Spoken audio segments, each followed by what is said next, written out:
उस समय जीते राजकुमार थे, उनमें सबसे हैंडसम यदि कोई था तो कौन था? उस टाइम का रणबीर कपूर था। पर इसके बारे में खूब सारी बातें है। तो कहते कि एकदम गोरा चिट्टा वैसा था, पर इसके शरीर पे बाल नहीं थे। बाल होते, शरीर पे बाल नहीं थे, एकदम वैक्स करवाता था उस टाइम। पर अरे नीचे दिलीप सर है, कितनी बार तो कहा हुआ है। हाँ ऊपर, हाँ ऊपर है। तो वैक्स तो क्या करवाता था, थे नहीं जी, बाल थे नहीं इसके। पर पहले ना बाल नहीं होना बुरा माना जाता था, है ना। पहले जो आदमी जीता भालू जैसा होता था, उतनी ज्यादा मर्दानगी हो। तो आप पुरानी फिल्म में देखो, सनी देओल के नहीं, अनिल कपूर है, भालू जैसे ही हूँ, बाल ही बाल है एकदम, तो उनको ये ज्यादा अच्छा माना जाता।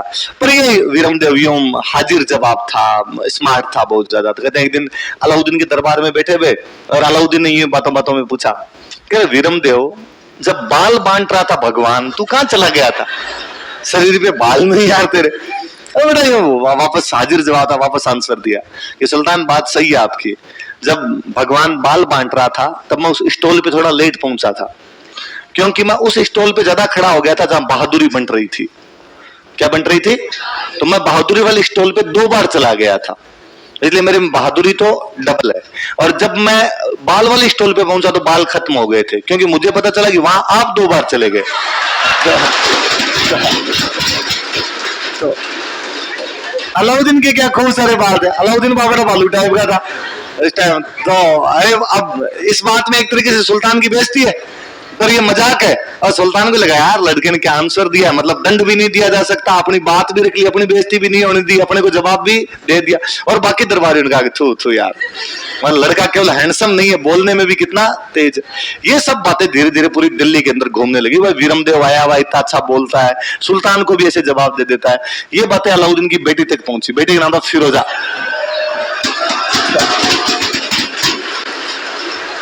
बेटी का नाम क्या था? फिरोजा तक पहुंची। फिरोजा की सहेलियां उसको कहती यार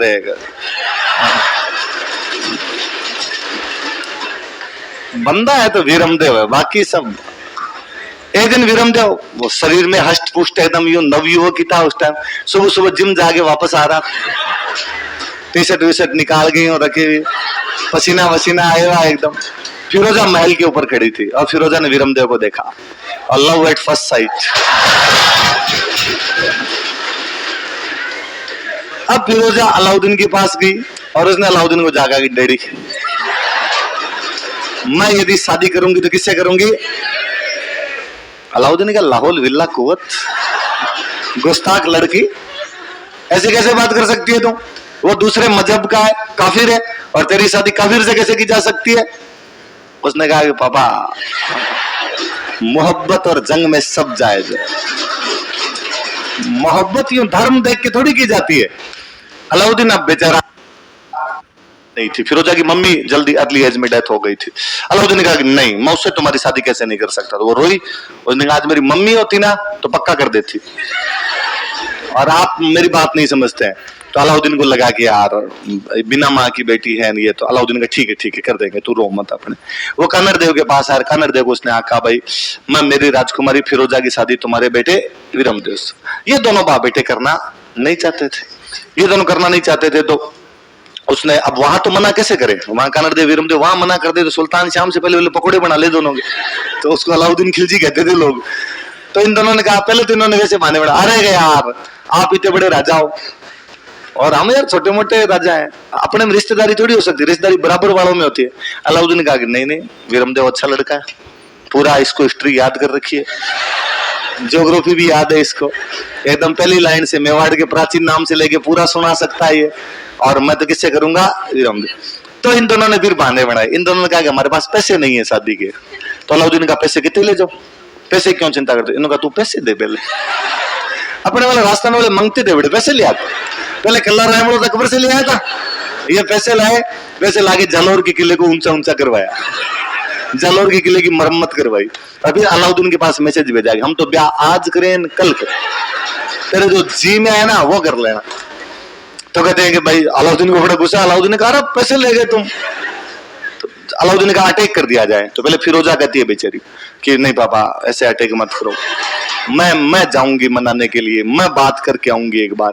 तो फिरोजा यहाँ पे जालोर आई वीरमदेव से बात करने के लिए, लेकिन वीरमदेव फिरोजा से मुलाकात ही नहीं करता। उसने कहा नहीं, मैं नहीं मिलता ही हूँ, सख्त आदमी था इस मामले में। फिरोजा वापस चली जाती है। फिर फिरोजा की धाई माँ थी, धाई माँ समझते हो, गुलविहिस्त। धाई माँ का नाम क्या था? नोजूबाई, पन्ना धाय, गोरा धाय, ये सब धाई माँ थे। तो वैसे मैंने बताया मम्मी थी नहीं, तो उसके दो धाई माँ थी, उसका नाम क्या था? गुलविहिस्त ने कहा कि तू रो मत, मैं बात करके आती हूँ एक बार। गुलविहिस्त यहाँ पे आती है, जालोर आती है। वीरमदेव ने कहा नहीं नहीं, मैं शादी वादी नहीं करूंगा। वीरमदेव का बहुत अच्छा सा एक दुआ है कि मामो लाजे भाटियान, कुल लाजे चौहान, जे मुंह परणु तुरकड़ीन, उल्टो हो गए भाण। कि भाटियों में ननिहाल था उसका, तो मामो लाजे भाटियां की, यदि मैं ये शादी करता हूं तो मेरा जो ननिहाल वाले भाटी है वो लज्जित होंगे। कुल लाजे चौहान, मेरा जो कुल है चौहान वो लज्जित होगा। जे मुंह परणु तुर्कड़ी, ये तुर्क थे, तो यदि मैं तुर्क कन्या से शादी करता हूं तो उल्टो हो गया भाण। भाण मतलब सूर्य। यदि मैं तुर्क कन्या से शादी करता हूं तो सूरज उल्टी दिशा में उगने लग जाएगा। मतलब न तो सूर्य उल्टी दिशा में उग सकता है, ना मैं इस तुर्क कन्या से शादी कर सकता हूं। अपना चिट्टा चिट्टा ना है, साफ साफ मना है, मैं तो ब्याह नहीं करूं। गुलविहिस्त वापस चली गई। फिर और कोई इलाज ही नहीं बचा था। फिर कहते हैं फाइनली अलाउद्दीन खिलजी बहुत बड़ा आक्रमण करता है। तो नैन्सी कहता है इस आक्रमण का कारण ये अट्रैक्शन था। यदि वीरमदेव फिरोजा की बात मान लेता तो ये आक्रमण नहीं होता।